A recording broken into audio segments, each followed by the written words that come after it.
Halo penonton setia Good Movie. Apa kabar? Semoga kalian selalu sehat. Kali ini Mimin akan melanjutkan kisah Kinan. Tapi sebelum lanjut ke cerita, bolehlah Mimin minta like, subscribe, dan aktifkan lonceng notifikasinya agar channel Good Movie ID semakin berkembang dan selalu rajin membuat alur cerita yang seru. Dan buat yang mau kasih Mimin kopi, Mimin udah sediakan link traktir di deskripsi.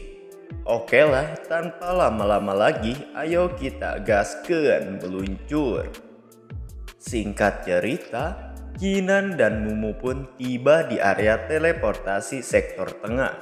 Tampak di sini Kinan sangat kagum melihat keadaan di area sektor tengah. Lalu seorang pria datang menghampiri Kinan. Pria tersebut bertanya kepada Kinan, kemana Kinan akan pergi. Kinan pun langsung menjawab jika dirinya akan pergi ke klan Dragon Emperor. Pria itu pun langsung membukakan sebuah portal yang langsung menuju klan Dragon Emperor. Namun, ketika akan memasuki portal, Mumu seperti akan kabur dari Kinan. Kinan pun memegang pundak Mumu. Klanmu memiliki banyak musuh, dan siapapun dapat membunuhmu akhir-akhir ini. Jadi lebih aman tetap bersamaku, ucap Kinan. Dan Kinan pun langsung menggendong Mumu karena takut jika Mumu akan kabur lagi darinya. Mumu pun berontak karena ia tidak mau diperlakukan seperti itu. Namun Kinan terpaksa harus menggendong Mumu karena takut jika Mumu akan melarikan diri lagi. Pria penjaga portal pun memperingati Kinan agar tidak bertengkar saat memasuki portal karena bisa menyebabkan Kinan kehilangan arah tujuan.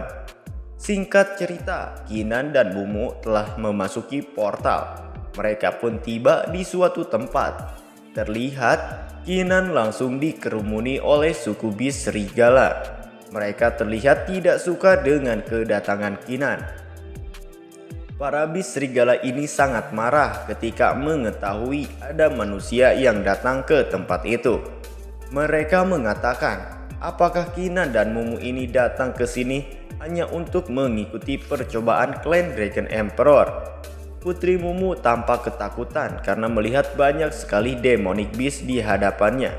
Kinan lalu bergumam, tidak ada satupun jejak manusia di klan Dragon Emperor ini. Mudah untuk menjadi xenofobia di mana satu kelompok berkumpul. Jadi tidak heran kalau demonic beast di klan Dragon Emperor dikabarkan sangat memusuhi manusia. Mungkin buat kalian yang tidak tahu xenofobia, Mimin sedikit menjelaskan. Jika xenofobia adalah ketidaksukaan atau ketakutan terhadap orang-orang dari negara lain atau yang dianggap asing. Beberapa definisi menyatakan xenofobia terbentuk dari kerasionalan dan ketidakmasukaksalan. Di saat keributan terjadi, tiba-tiba seorang pria berteriak kepada semua orang untuk diam. Para bis serigala itu pun langsung melihat ke arah orang tersebut dan memanggil dia dengan sebutan Tuan Muda. Pria tersebut lalu melihat Kinan dan berkata, "Aku Tuan Muda klan Skywalk. Manusia, sebutkan namamu, karena aku tidak akan membunuh yang tak bernama dengan pedangku." Kinan pun menyebutkan namanya, jika namanya adalah Kinan. Kemudian Kinan menanyakan balik nama dari Tuan Muda tersebut.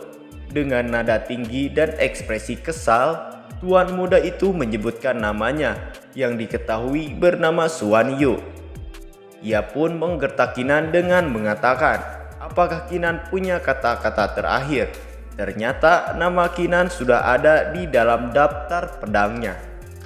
Kinan dan Xuan Yu pun langsung saling tatap, seperti akan bertarung. Namun tiba-tiba seorang dengan mata yang ditutup datang menghentikan pertengkaran Kinan dan Xuan Yu. Cepat hentikan. Uji coba rekrutmen untuk sekelompok murid baru akan segera dimulai. Oleh karena itu, aku berharap tidak ada yang akan menggunakan kekerasan dan melanggar aturan. Diketahui orang tersebut ternyata adalah seorang tetua klan Dragon Emperor yang bernama Ketua Lin. Kinan yang melihat kedatangan Ketua Lin pun langsung memberikan hormat. Kinan pun memperkenalkan namanya jika namanya adalah Kinan. Dan maksud tujuannya datang ke klan Dragon Emperor bukan untuk mengikuti ujian, namun hanya ingin bertemu dengan ketua dari klan Dragon Emperor. Tetua Lin pun mengatakan jika tidak sembarang orang bisa bertemu dengan tetua klan Dragon Emperor, kecuali Kinan memiliki sebuah token. Kinan pun langsung menunjukkan sisik naga yang diberikan oleh Raja Naga kepadanya. Tetua Lin yang melihat Kinan memiliki sisik naga itu pun sangat terkejut. Ia berkata, "Sisik dari suku Asian Purple Golden Battle Dragon. Kalau seseorang diberikan sisik ini, dia dianggap sebagai keberadaan paling berharga oleh naga. Bisakah kau membawaku ke ketua sekarang?" tanya Kinan kembali. Tiba-tiba seekor naga kecil muncul di kepala Kinan. Kinan sangat kebingungan kapan naga ini muncul di kepalanya. Tetua Lin pun berkata kepada Kinan untuk tidak usah khawatir karena naga tersebut adalah utusan dari Raja Naga. Kinan hanya cukup menjawab pertanyaan yang diberikan oleh naga kecil itu. Kinan pun mengerti. Ia lalu menunjukkan sisik naga tersebut dan berkata, "Aku diberi sisik ini oleh seorang senior dari suku Asian Purple Golden Battle Dragon yang aku temui secara kebetulan di pegunungan Crimson Magic. Di detik-detik terakhirnya, dia mempercayaiku untuk membawa sisik naga ini ke klan Dragon Emperor." Utusan ketua klan yaitu si naga kecil pun menanggapi perkataan Kinan. "Nah, kau sudah ditakdirkan dengan suku Asian Purple Golden Battle Dragon kami. Kau harus tinggal di klan Dragon Emperor kami dan menjadi murid dalam kami. Dan tergantung pada performamu, kau akan memiliki kesempatan untuk naik peringkat menjadi murid inti." Mendengar jika Kinan ditawari untuk menjadi murid dalam klan Dragon Emperor dan dijanjikan akan menjadi murid inti apabila kinerja Kinan bagus, Kinan pun sedikit terkejut sekaligus kebingungan. Di dalam hatinya ia berkata, klan Dragon Emperor selalu misterius dan merupakan kesempatan langka untuk bisa masuk sebagai murid dalam dan mencari tahu apa yang sedang terjadi. Terlebih lagi, aku harus menemukan cara untuk menyelesaikan masalah dengan Mumu. Orang-orang dari suku Wolf pun terlihat sangat kesal karena Kinan langsung ditawari menjadi murid dalam oleh sang tetua. Sedangkan dalam ujian yang mereka akan ikuti, klan Dragon Emperor hanya akan merekrut satu murid dalam saja. Tampak Xuan Yu juga sangat kesal mendengar jika Kinan akan langsung dijadikan murid dalam. Kinan pun langsung memberikan hormat dan menerima tawaran tersebut dengan senang hati. Naga kecil itu lalu berkata lagi kepada Kinan, "Karena kau cukup baru di sini, kau mungkin memerlukan bantuan untuk memahami klan Dragon Emperor. Terlebih lagi kau adalah manusia, jadi mungkin ada beberapa kesulitan berkomunikasi dengan Beast. Mulai hari ini dan seterusnya, Xuan Yu akan menjadi pelayanmu selama 2 tahun. Mendengar jika dirinya akan dijadikan pelayan pribadi Kinan, tampak Xuan Yu sangat terkejut dengan ekspresi kesal. Xuan Yu pun protes kepada utusan tetua naga. Anda pasti bercanda. Tuan muda suku Skywolf harus menjadi pelayan manusia yang tidak penting."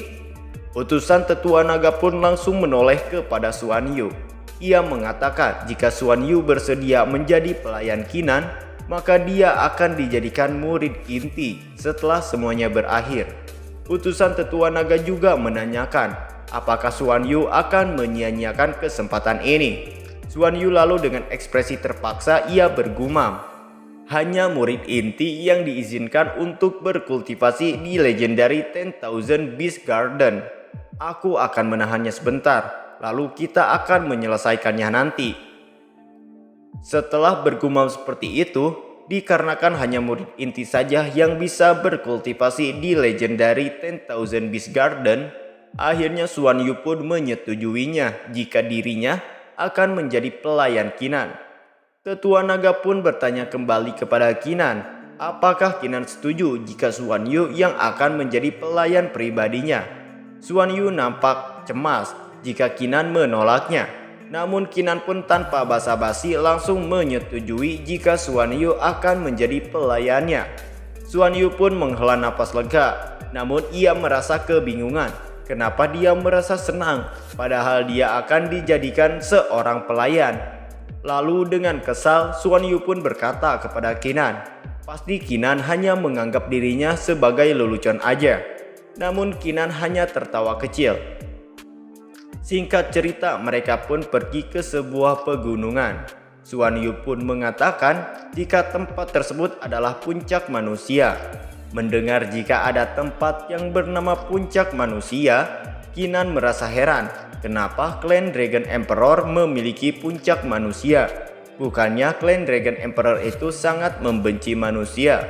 Xuan Yu yang mengetahui kebingungan Kinan, ia lalu menjelaskan kepada Kinan jika beberapa ribu tahun yang lalu klan Dragon Emperor juga terbuka untuk manusia. Tapi suatu hari murid manusia menjadi martial monarch dan mulai membantai para anggota dari suku Beast. Dia mengeluarkan darah lebih dari 10 suku Beast yang berbeda dan mengambil sejumlah besar bahan dari 10,000 Beast Garden untuk menyaring artefak langka yang efektif melawan Beast.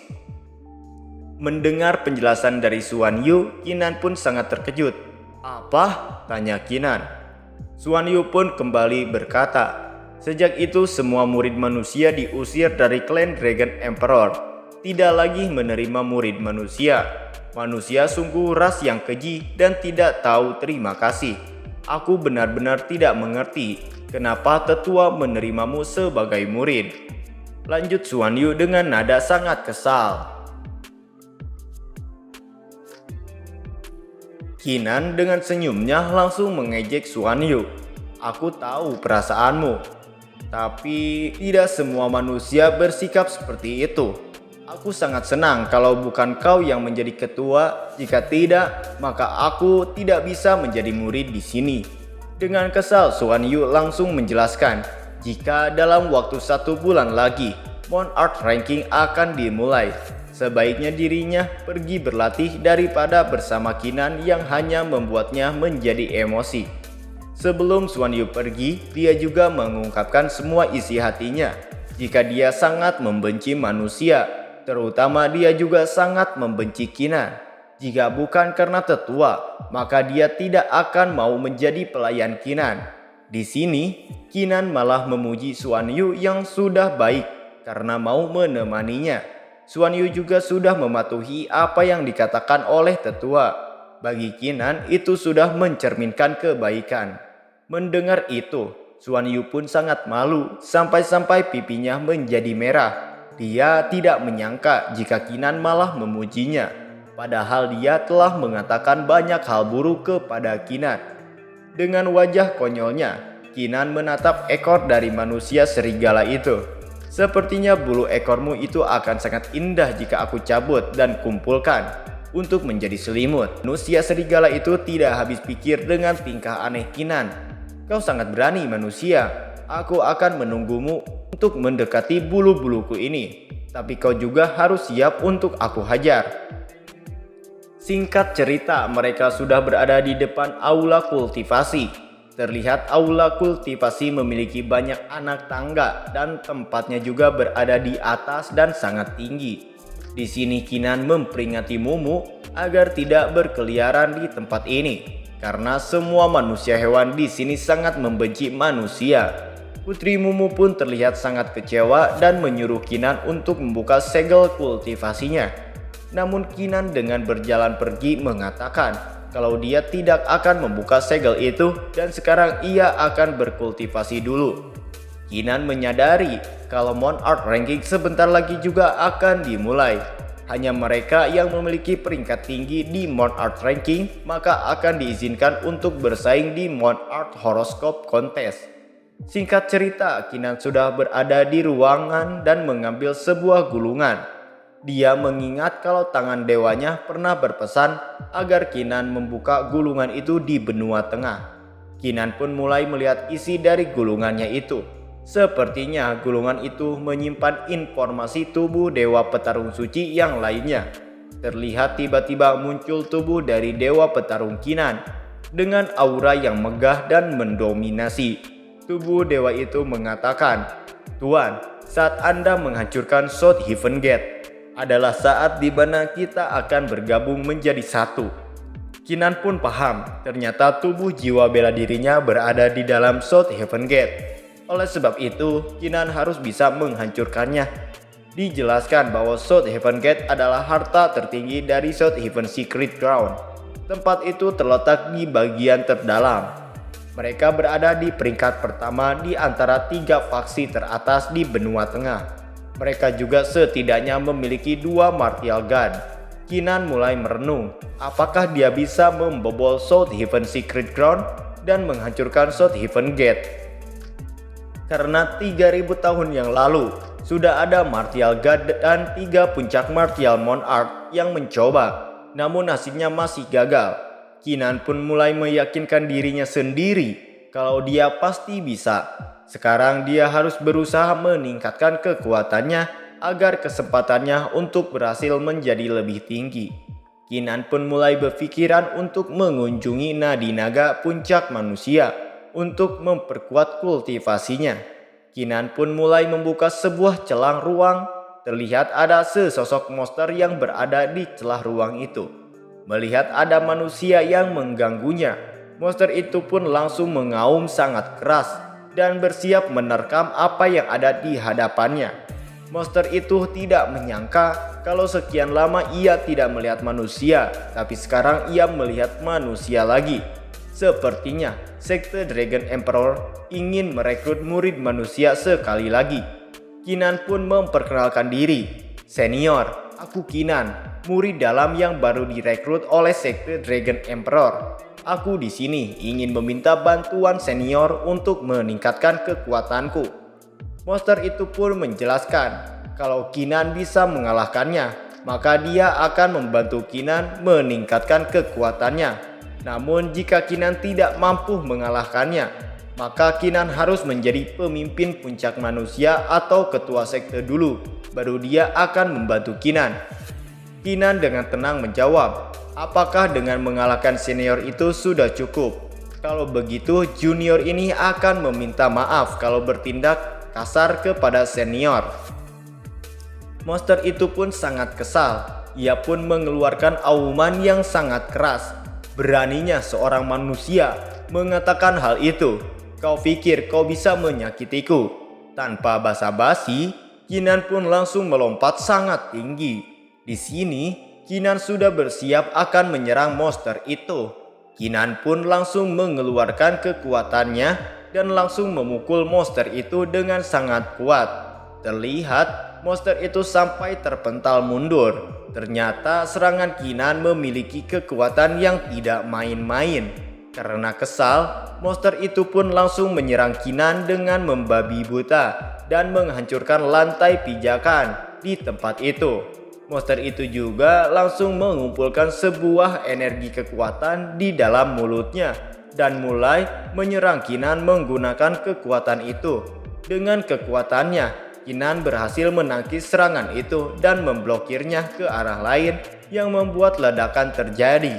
Kinan lalu mengeluarkan pedangnya dan mulai menyerang monster itu yang menyebabkan ledakan di mana-mana tercipta. Setelah asap akibat ledakan perlahan menghilang, terlihat muncullah seseorang dengan tubuh manusia. Ternyata itu adalah monster yang diserang oleh Kinan. Monster itu mengakui kalau kekuatan Kinan memang tidak bisa diremehkan. Tak berselang lama, pria ini menyadari Kinan memiliki pedang Heaven Staring Saber yang membuatnya sangat terkejut. Orang itu pun langsung bertanya kepada Kinan, sebenarnya Kinan memperoleh pedang itu dari mana? Kenapa Kinan bisa menggunakan pedang itu? Dijelaskan bahwa sebenarnya pedang itu adalah mahakarya dari Heaven Staring Martial Monarch. Ia adalah seorang pengkhianat manusia yang dulu pernah menghabisi para manusia binatang. Meskipun begitu, senior itu tidak peduli dengan konflik antara manusia dan para manusia binatang. Tapi karena kau pewaris pedang itu, maka aku akan membantumu untuk meningkatkan kultivasimu. Ternyata senior itu ingin membantu Kinan hanya karena Kinan akan mengklaim Heaven Setting Treasure dan tidak boleh mempermalukan usahanya. Singkat cerita, 8 hari kemudian terlihat Kinan sudah meningkatkan kekuatannya ke puncak yang membuat auranya meledak dengan tekanan yang sangat kuat. Kemudian tiba-tiba muncul senior yang membantu Kinan. Dia menjelaskan kalau Mount Out Ranking diadakan lebih awal dan Kinan harus bersiap-siap berkumpul di dojo. Kinan pun mulai kebingungan. Ia merasa aneh kenapa bisa Mount Out Ranking dimajukan, padahal dahulu selama 1000 tahun tidak pernah dimajukan. Cerita pun berpindah ke dojo klan Dragon Emperor. Terlihat sudah ada Xuan Yu yang terkejut karena ada seseorang yang datang. Ternyata yang datang adalah Kinan dan Putri Mumu. Xuan Yu terkejut kenapa bisa Kinan berada di tempat ini. Bahkan kenapa bisa kekuatan Kinan meningkat dengan sangat cepat. Xuan Yu pun bertanya kepada Kinan, apakah mungkin Six Spirit Dragon Vein membantu Kinan untuk meningkatkan kekuatannya? Kinan pun tersenyum dan berkata kepada Xuan Yu, jika aku memberitahumu semuanya, kau juga tidak akan mengerti. Jadi lebih baik kau tidak usah tahu. Xuan Yu pun sangat kesal. Meskipun Kinan telah meningkatkan kekuatannya, namun menurut Xuan Yu, Kinan juga tidak akan bisa mengalahkan para jenius yang lebih kuat dari Kinan. Jadi Kinan jangan terlalu percaya diri. Tiba-tiba senior Lin datang dan langsung mengumumkan jika semua orang sudah ada di sini, maka mereka akan berangkat ke Turing Dojo. Semua orang pun mulai berbondong-bondong pergi ke Turing Dojo. Dijelaskan bahwa jika Turing Dojo hanya bisa diakses oleh kultivator yang belum pernah mengikuti Mount Out Ranking Trial. Oleh sebab itulah Ketua Lin akan menunjuk seseorang agar bisa menjadi pemimpin untuk membimbing masuk ke dalam, dan yang ditunjuk adalah Xuan Yu. Mendengar itu dia sangat senang. Baik Ketua, aku akan memimpin jalan untuk para pemula ini. Selagi aku yang memimpin, maka kupastikan mereka tidak akan tersesat. Xuan Yu juga mulai sesumbar dengan mengatakan, Kinan, aku harap kau mempersiapkan makanan untukku. Jika tidak, maka pada saat aku lapar, maka kau akan menjadi makananku. Setelah melihat di sekelilingnya, Kinan menyadari kalau ada 20 kultivator dengan jiwa bela diri peringkat Tian tingkat 3 di tempat ini. Dan ada juga 2 kultivator peringkat Tian tingkat 4. Sepertinya masih ada juga yang belum datang. Lalu tak berselang lama Xuan Yu melihat kalau orang-orang dari sekte Heaven Saber ternyata datang juga untuk bersenang-senang. Kinan pun langsung melihat seseorang dari sekte Heaven Saber. Kinan melihat kalau orang ini memiliki jiwa bela diri peringkat Tian tingkat 5. Tidak heran kalau dia bisa bersikap santai di tempat ini. Tiba-tiba orang itu langsung memasang ekspresi yang seram. Dia mengetahui kalau kelompok Kinan sedang memandanginya. Ternyata orang itu bernama Cui Lisu. Cui Lisu pun mulai melihat Kinan. Ia kemudian berkata, aku tidak menyangka selama ribuan tahun ternyata sekte Dragon Emperor akan mulai merekrut murid manusia lagi. Namun Cui Lisu langsung meremehkan Kinan. Saat mengetahui jiwa bela diri Kinan hanya peringkat Tian tingkat 1.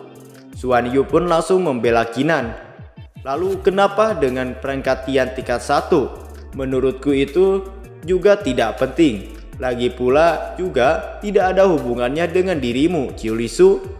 Cui Lisu pun mengatai Kinan jika Kinan tidak pantas ikut Mount Out Ranking Trial karena hanya akan memalukan sekte Dragon Emperor. Mendengar itu Xuan Yu langsung marah. Dia tidak terima kalau murid klan Dragon Emperor diejek. Menurut Xuan Yu, klan Dragon Emperor memilih Kinan pasti ada alasannya. Dengan wajah yang datar, Cui Lisu langsung memperingati Xuan Yu agar menjauh darinya. Kalau tidak dia akan menghabisinya di tempat ini. Tiba-tiba ada seseorang yang muncul dan mengatakan, "Sepertinya seseorang sudah tidak sabar lagi. Memang anak muda sangat tidak sabaran ya." Orang itu ternyata utusan Mon Art Ranking. Orang itu pun menjelaskan kalau aturan Mon Art Ranking tahun ini adalah setiap peserta akan memasuki medan perang ilusi yang berbeda dan bertarung melawan klon dari 3 peringkat teratas Mon Art Ranking. Setelah itu, Mon Art Ranking akan menilai kalian. Semakin tinggi skor kalian, maka akan semakin tinggi peringkat kalian. Singkat cerita, Kinan pun dikirim ke suatu tempat. Di sini, Kinan pun akan mencoba kekuatannya yang baru. Tiba-tiba muncullah seorang wanita. Dia adalah klon peringkat 3 Mon Art Ranking. Dia adalah orang yang akan menjadi lawan dari Kinan. Di tempat lain, ada 2 klon orang yang sedang duduk dan sedang bermain gaple. Menurut mereka, murid pertama ini hanya memiliki peringkat jiwa bela diri Tian tingkat 1 dan mereka tidak ada gunanya untuk memperhatikan Kinan. Ternyata mereka adalah klon peringkat 1 dan 2 dari Mon Art Ranking. Cerita berpindah di tempat Kinan yang sedang kepanasan. Ternyata dia diteleportasikan di padang gurun Sahara. Tiba-tiba seseorang wanita peringkat 3 langsung menyerang Kinan dengan tiba-tiba menggunakan tali yang dibawanya. Di sini dia memperkenalkan diri kalau dia adalah peringkat 3 Mon Art Ranking dan satu-satunya kultivator wanita di tempat ini. Namun Kinan tidak peduli dan langsung menyerang wanita peringkat 3 itu menggunakan pedangnya. Wanita itu semakin tertarik dengan Kinan. Menurutnya Kinan ini sangat liar dan dia harus menjinakkan Kinan. Ia pun langsung mengangkat kakinya tinggi-tinggi dan berteriak, "Rasakan ini, aku akan mengakhiri pertarungan ini." Sampai di sini saja. Kinan pun langsung menahan serangan kaki dari wanita itu. Menurut Kinan itu sangat berbahaya karena bisa mengenai masa depannya. Terlihat wanita itu hanya tertawa, namun tiba-tiba muncullah sesuatu yang berbentuk ular berwarna keemasan, lalu mengelilingi Kinan. Wanita itu menjelaskan kalau kedua ular itu akan terus menyerap kekuatan Kinan. Semakin Kinan mencoba melepaskan diri, maka semakin banyak yang akan diserap oleh ular itu. Kinan pun langsung mengeluarkan aura kekuatannya dan berteriak, "Ayo, kau bisa menyerap kekuatanku sebanyak yang kau bisa. Aku tidak tahu apa kau mampu untuk menanganinya." Wanita itu pun mulai panik dikarenakan ternyata Kinan mengeluarkan kekuatan spiritual yang melampaui batas dari penyerapan ular miliknya dan membuat ularnya langsung meledak. Setelah itu, Kinan pun kembali menggunakan pedangnya untuk menyerang wanita peringkat 3 dari Mon Art Ranking. Tiba-tiba Kinan pun langsung meluncur dengan kecepatan tinggi menuju wanita peringkat ketiga. Terlihat wanita itu langsung panik dan mengeluarkan semua kekuatannya. Setelah berhasil menahan serangan Kinan, wanita itu langsung pucat. Ia tidak mengira jiwa bela diri Kinan yang hanya memiliki peringkat Tian tingkat 1 bisa membuatnya kesulitan. Tiba-tiba peringkat 1 dan 2 Mon Art Ranking langsung berdiri menatap Kinan. Sepertinya Kinan ini memiliki sesuatu. Peringkat pertama yang berambut putih pun menyuruh biksu peringkat 2 untuk membantu wanita peringkat ketiga. Namun biksu tersebut menjelaskan kalau jika dia membantu, maka reputasi nona peringkat ketiga akan buruk. Apalagi bocah itu hanya memiliki jiwa bela diri dengan tingkat terendah. Namun setelah beberapa saat terlihat nona peringkat 3 pun terpental jauh karena terkena serangan dari Kinan. Oleh sebab itulah pria yang seorang biksu peringkat kedua dari Mon Art Ranking langsung turun untuk membantu nona itu. Tak lupa dia juga membuat pelindung agar serangan Kinan tidak melukai nona peringkat ketiga. Nah, mungkin untuk part ini Mimin cukupkan dulu sampai di sini. Tapi mudah-mudahan hari ini Mimin bisa upload 2 video sekaligus. Jadi untuk kalian yang ingin menonton kelanjutannya, pantengin terus channel Good Movie ID.